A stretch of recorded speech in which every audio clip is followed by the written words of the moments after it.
you sort of got the ball rolling when you refused to co-host the pageant. Are you surprised at how this has unfolded?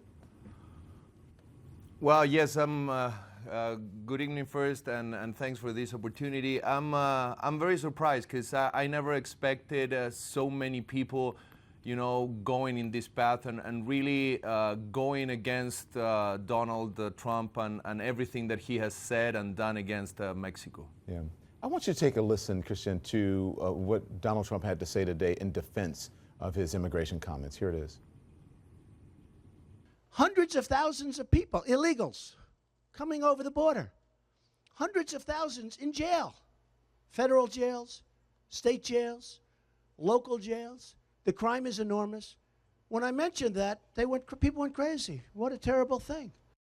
So whether he's right or whether he's wrong, Christian, a lot of people do agree with him that illegal immigration brings crime. Do you think that's unfair? Well, here's the thing. I think that illegal immigration is not fair. It's not good for anybody. But that doesn't mean that all illegal immigrants are Mexicans or Latinos. There's a lot of borders in the States. And then also the jails are not filled with Latino immigrants, are filled with a lot of people. And most of them are not even Latinos. So I think to try to put everybody in a category and called a whole country and all ethnicity drug dealers and rapists, I think is something that is not in the times that we're living. We're trying to live in a country where tolerance is the main issue, where we're trying to accept everybody, not thinking in their race or their ethnicity or their sexual preference. We're trying to come together to be a better country. The United States is based and formed by immigrants. So if we try and keep separating everybody, it's not the country that we want to live in. Mm-hmm. So let's get back to the pageant now.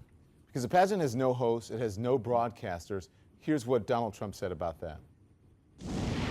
So they left 51 wonderful girls who worked so hard all their lives to become a representative and go to the Miss USA pageant. It's in Louisiana. They're all waiting there right now. And they left them, just abandoned them. And so did, as you know, Univision. So, Christian, all the Miss USA contestants arrived. That's my hometown, by the way, of Baton Rouge, Louisiana. What do you say to them, and what do you say to? Well, I was very, very happy and very excited to go to Baton Rouge in Louisiana. But here's the thing: it surprised me the ability that Trump has to create a show about everything he does. He goes fighting and he's this tough guy saying that he's going to have, a lawsuit of $500 million against Univision. And then he's trying to appeal to our hearts, saying that we left everybody there, that it's our fault that all those girls are not going to be able to fulfill their dream. It wasn't our fault. It was his fault. And the first thing that you have to be when you are a man, unless in a Latino culture, that's how Latinos are born and are raised. You have to be a man. Tiene que ser un macho.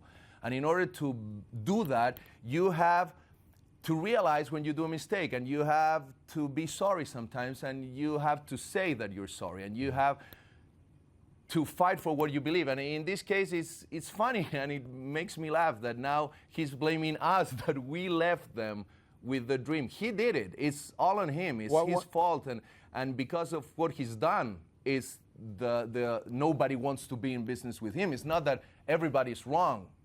He's wrong. If Univision drops, if all the hosts drops, if NBC drops, it means that it's not that we are all wrong. I think he has to realize that he's wrong.